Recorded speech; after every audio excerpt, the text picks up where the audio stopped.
Success was rather a long time coming for British singer-songwriter David Gray, who released his first album, The Century Ends, back in 1993. 6 years later, his fourth album, White Ladder, would set a record for the longest uninterrupted climb to the top of the album charts, on the back of his smash hit single, Babylon. The success of White Ladder helped send his next album, A New Day at Midnight, to #1, and kicked off 2.5 years of touring, by the end of which David wouldn't have cared if he never sang Babylon again. Of course, I mean, it was killed for me. I'm waiting for it to, I'm trying to resuscitate it from time to time, but how many times did I have to play that thing?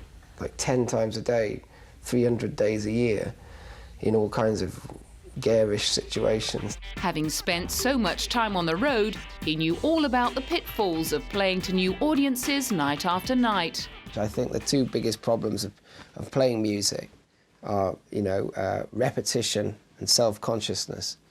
You become, it poses big problems having to play the same songs all the time.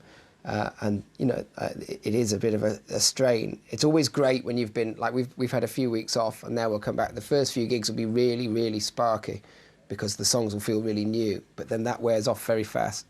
So as I say, you've got to keep changing things around, so there's no magic formula, just constant change. That's my approach.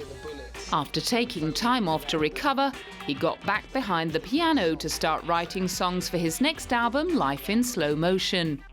The album went to #1 and was hailed as a return to form by critics who hadn't been too impressed with A New Day at Midnight.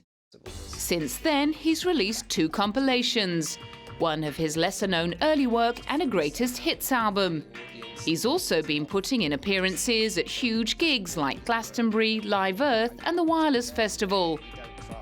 In 2008, he joined other high-profile artists like Katie Tunstall and Robbie Williams to discuss the state of the music industry. Obviously, it's a changing time.